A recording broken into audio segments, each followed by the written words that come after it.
welcome back to my channel. I feel like I have popcorn in my teeth. So today's video is one that I've actually never done before. I haven't talked about my fish tanks in a little bit of time. It's been can y'all hear that bubbling noise? It's gonna bother me, hold on. So it's been a good minute since I've talked about my fish, other than turning myself into my fish. Can you see us? Do you see the resemblance? I think we look like twins. Going out for the night. But it's been a while since I've done any kind of fish related video. I've just been so invested in my snakes lately, as you guys have probably seen. But it's time for me to start bringing all my kinds of content back into the loop, because it's been a minute. So for today's video, we are going to be doing a fish store haul. I went to the fish store day before yesterday and I spent about $2,000 there, and I thought, you know what? This will be a fun video to show what I bought. Sadly, it's really not that much because I got really, really pricey items, but I still thought it might be interesting to watch. To make it more interesting, not only am I gonna show you the products like in the bags and stuff, but I'm going to show you how I use them in my tanks. So you guys will get to see my fish. So yeah, we're gonna start going through my fishy stuff. Okay, so we're gonna just start with the very basic stuff. I got some seaweed because my fishes like the seaweed. Okay, this is a really good go-to brand. It's pretty cheap. It's, well, when I say cheap, it's, I don't know if you can see, it's $51.99, but you get 50 sheets of lettuce.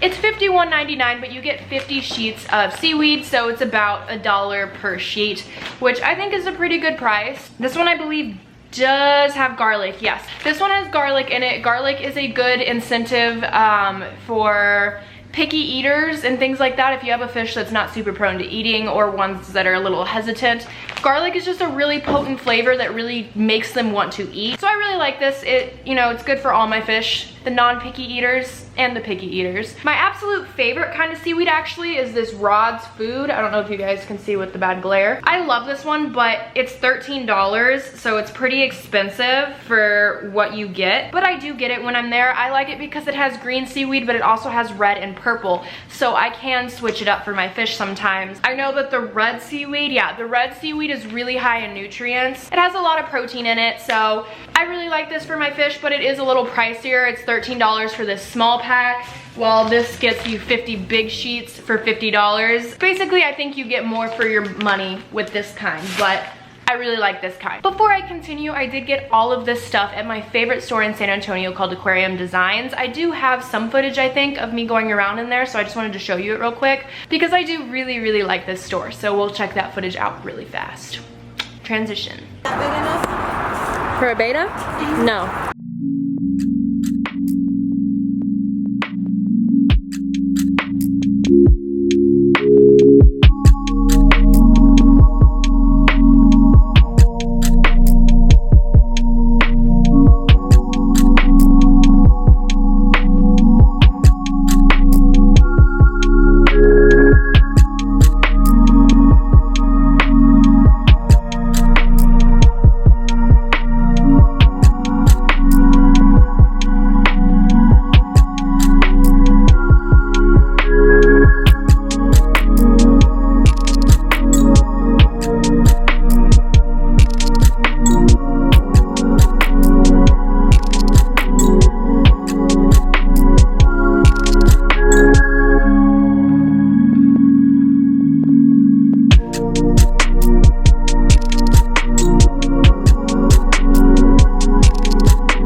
He's so cute. She'll make you famous, Tommy. Oh my god.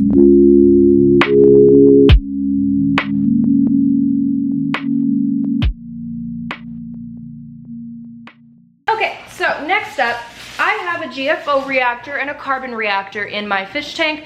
It's in my sump. A carbon reactor and a GFO reactor is kind of like what you would see like an RODI unit. It's its own unit which actually pumps the water through it, cleans it, and then sends it back out on the other side. I have it sitting in my sump. And whenever the media inside of the GFO reactor and the carbon reactor starts to get dense, if the GFO doesn't dance in the water and starts to clump up, that's when you know it needs to be changed. So I did buy some, I normally actually get a different brand, but we're just trying this brand out because it is a little cheaper and more affordable. So I got some carbon for $10. I got this thing of carbon. This will fill up my carbon reactor really well. And this is the other one I got. This is phosphate band. All this is some synthetic ferric oxide hydroxide, and it goes in the GFO reactor. I do sometimes use different media inside of my sump. It just depends on what, you know, if I have any problems specifically in my tank, if I have high nitrites or high ammonia, depending on any issue that might arise in the tank, that really does depend on what kind of media I end up buying. Sometimes in my sump, I get little filtration media packets to help with ammonia, to help keep the nitrates and nitrites down.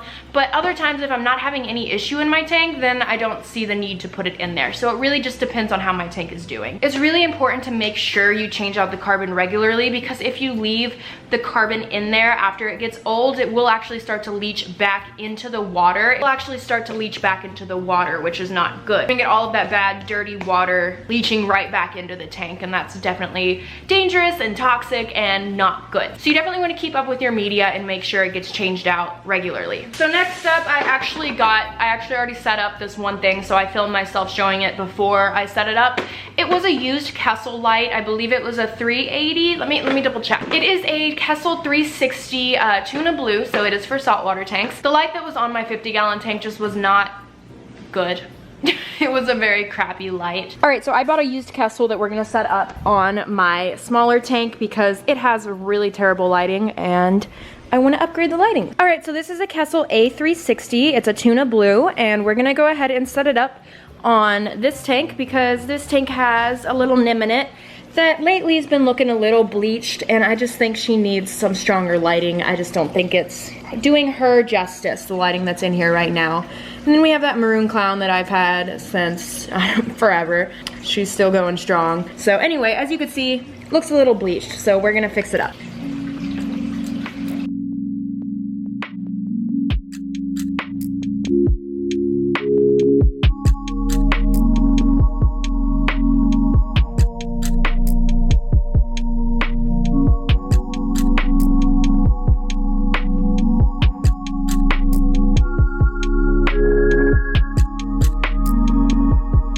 I could tell that my anemone was starting to get bleached, which just means that it's not getting the light that it needs, it's not getting the nutrients it needs, so I definitely needed to swap out the light. So now that I've swapped out the light, the anemone is already so much happier. It's only been a day or two. Yeah, now I'm gonna start adding more corals to the tank too, because I got an amazing light for that tank now. So next up, I got two 1500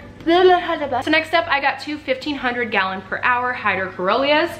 This is just a wave maker or a circulation pump, whatever you want to call it. I really was not happy with the ones that I had in my tank. I think they've been causing my tank some problems. Some of my corals just haven't been thriving as much as I'd like them to. They haven't necessarily been dying off completely, but there are some pieces of it that are beginning to just show the skeleton. I noticed that my circulation pumps were they were just way too overpowering, and they just blasted the water in a way that just, the tank really didn't like it that much. Hydrocorollas are my favorite kind of wave maker or circulation pump. I really, really, really like this brand. So I went ahead and swapped my old ones out for this one. I already set them up, but I bought two of them. Definitely, I think they're worth the money. If you guys can invest in this brand, I promise you, you won't regret it. I really like the brand. They don't just blast the water. It pumps in a way that's I really like the flow of it so much. And another thing I really like is they're so quiet, and you can set them up to timers. I really like this brand. I've talked about these guys before. A long time ago, they actually sent me a sample for free, and I ended up loving them so much, and I've used them ever since. Coral Frenzy for my corals. It is a coral food that I mix up with water and then use a turkey baster to directly feed it to my corals. I love this so much. I only feed it 1 time a week because my tank is actually very, very nutrient rich and I don't want to overwhelm the tank with extra food. My corals are super happy just with this 1 time a week, but depending on your tank, you could even feed this up to 3 times a week.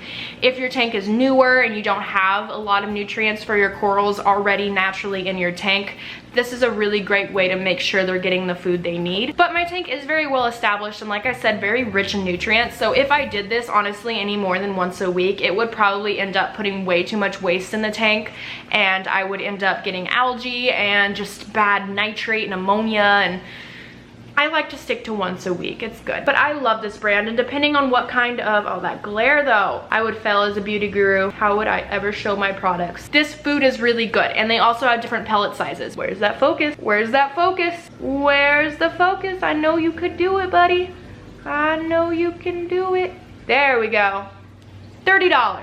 Next up is my favorite water upkeep brand. What do I call these? What do I call this? Let me just talk you through it because I can't find the word I'm looking for. Basically, whenever I'm doing water changes, when I make new water, my pH is incredibly low. Even with the salt that I use, it doesn't have the nutrients at a level that I would like it. If my tank is low on calcium 1 week, or whatever happens, sometimes you need the help of products to raise the bacteria load, to raise the calcium, to raise the pH, whatever it may be. AquaVitro is my absolute favorite brand to get all of these from. Tank upkeep, tank maintenance items. 8.4 right here is not showing. So I got 8.4. I always put in my new water that I'm making because every time you make water for your fish tank, I think it does need a buffer to raise the pH. Well, it does depend on where you live, but here in Texas, and since I'm using RODI water, the pH is incredibly low. So I need something to raise it up to 8.4. Normally I actually only raise it to 8.2. 8.4 is relatively high, but it's definitely still safe to use. But I normally raise it to only 8.2, which you could still use this product to do it. You just don't use as much of it. But anyway, my tank sits at about 8.2 for the pH, and if I were not to add this to my water that I make before putting it in for top offs and stuff like that, or water changes, my pH would rapidly drop, which is very unsafe for the fish, and overall it would end up killing off corals and fish long term. But immediately the pH shift will make your fish go into a pH shock where they actually have really rapid breathing problems, and it's just not fun. So you always want to make sure that your pH is the same every water change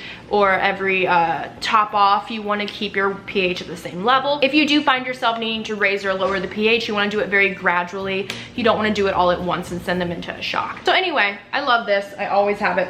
Always. So now we have this 6-part sump that makes my water, and then I put some of that 8.4 in my water, and I want to use enough to get my pH to 8.2. So I just follow the directions on the back and estimate how much I want to get. Then to double check the pH again, I want to test it, and we have this test kit right here that I can't seem to open. It's upside down, that's why. So then we have this test kit here that has all of my testing equipment in it. You get a test tube like this, you fill it up with some of the water that you're making, and you get the vial that is for pH. And you test it and make sure it is at a level that you would like. KH, GH, pH, here we go. So then we test it and make sure it is the level that we want. Next up, 2 more things from them. This is remediation. It is a bacteria. Now, I don't use this very often, but if I do a very big water change or if I'm noticing some problems with my tank, this is just some beneficial bacteria. And this bacteria will help eat away at the gunk in the tank, eat away at the waste that the fish aren't getting and the, invertebrates and stuff like that. It is very helpful. Like it says right here, it's a natural organic waste management. It naturally cleans substrate, rapidly and safely breaks down excess food, sludge, waste, and detritus. Now, you don't want to overuse this because too much bacteria is too much bacteria. You don't want to use too much. But if you use it like during a big water change, or especially when you're first starting up a tank even. Anyway, I use this, like I said, only when I do really big water changes, or if there's just, I notice a lot of like a film or an algae coming into the tank that isn't normally there because I normally don't have algae in my tank. Then I use this to help out, give a little helping hand. Highly recommend. Lastly, it's calcification. This is another one that will greatly help your corals. This will also help build coralline algae over time. Corals need calcium to live. Even your fish need a calcium level in their water, but corals need very specific calcium levels, and this helps you get it. If your calcium isn't where you want it, you add some of this. I actually like to add it every water change. Okay, last but not least are these two giant items that have been sitting next to me. They are my $500 new lights. Ugh, they're heavy. Oh. These lights are by Reef.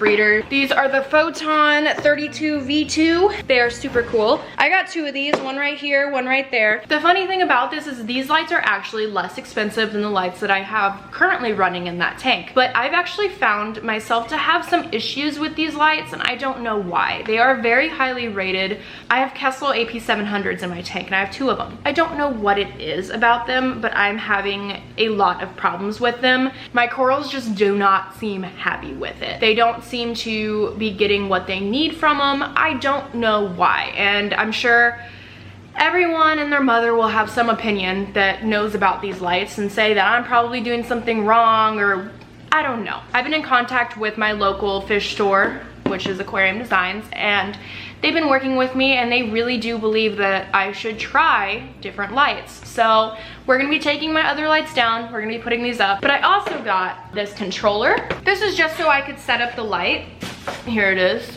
I can control the light from this controller, so I don't have to, you know, go over to it every time. Okay, I don't know if I made it very clear, but the controller is for the lights up here, not for the little Kessil that's on this tank. These lights basically have a system now. Right now it has a system where there's, you know, so many hours of daylight, so many hours of nighttime, and it's been working wonderfully. There's a morning, a sunrise, a sunset, everything. This is right when the tank turns on. This is the tank right now. I just turned the lights on, so a lot of the corals are gonna be closed up. I could set these guys up on a timing system, make sure they always get the same amount of light every day. We're gonna just see if these LEDs work better, because I don't know a lot of people that have the AP700s. They're just extremely pricey and they're not sold many places. So I don't know a lot about them, and I don't know if they're problematic. I don't know if they're too close to my tank. I don't know what it is, but there's some problem with them in my tank. I've never had problems with Kessils before this, but this is my first time trying the AP700s, and I'm just not super happy with how they are in my tank. So I'm keeping them. I'm not getting rid of them, but I'm taking them off of my tank for now, and we're gonna try these Reef breeders instead. Hopefully they'll do good. I'm actually not gonna show myself setting these up today. I need someone to come and help me take off the other two and help mount these together. It's just not something I could do myself. I could barely lift the box, so yeah, but I'm excited, and I will keep you guys, I'll do another video talking about my lights, and I'll start talking about my fish tanks more and talk about everything I've been through with my tank in the last few months, because I mean, I've been improving it. I'm literally improving my tank constantly. I'm constantly working on it. I'm constantly making sure everything's good with it, constantly, you know, making sure my fish are good, my corals are good. I put a lot of time and energy into this fish tank and money, so it's a big project of mine, and I'm excited to continue working on it because I'm nowhere near done. Another thing is, when I move out of my apartment, my lease is technically not up for 6 more months, but in January, I'm going to start looking for houses. I'm gonna start house hunting. I already have a realtor. We've been talking for a few months now, and we're aiming to move pretty soon after that. Move out of here, and if I have to keep paying the lease for a few extra months, whatever. But once I move, I'm going to be setting up a much bigger tank, at least twice as big as this tank. So I'm looking for either a 300-gallon tank, maybe even 350. I'm super excited for that project, super excited to be working even more on these tanks. That's gonna be a really exciting project in the future, but until then, we're just gonna keep, you know, tweaking my 150, but I don't wanna go overboard with it just yet, since, you know, in half a year from now, I'm probably gonna be upgrading the whole tank. I'm gonna try to grow all the corals that I currently have, maybe add a few more corals, but I don't want to go overboard with the tank until I have a permanent tank, because I don't see the point in setting up and working super hard on this 150-gallon just to swap it out for a bigger one. There's a lot that I want to do to this tank, and mainly I want to explore more corals too. That'll be super fun, but taking it kind of slow. Anyway, that's just a little tank update, because I haven't given you guys a tank update for a while, so that's everything I bought. That's my fish store haul. I hope you guys enjoyed. I know it's a little bit of a different video than what I've ever done before. I've never done haul videos. But if you guys liked watching it, let me know, because I am happy to do like a what I buy for my animals in a month kind of haul video or something like that. Something fun in the future, more hauls. And before I go, I just want to let you guys know that I do have new merch out. If you guys want to check it out, it is for the holidays. And yeah, anyway, that is the video. I love you guys so much. If you guys like this video, make sure to subscribe and leave a good thumbs up. And if you hated the video, give it a thumbs down. That's how YouTube works, ladies and gentlemen. Like I said, leave a comment if you are interested in more haul videos, and yeah. Also feel free to leave some comments of some of your favorite saltwater tank items, because I always want to try new things for my tank. I love, love, love fish tanks. Huge passion of mine, so I'm always down to learn more. So please, leave a comment. Thank you guys so much for watching. I love you guys. Bye.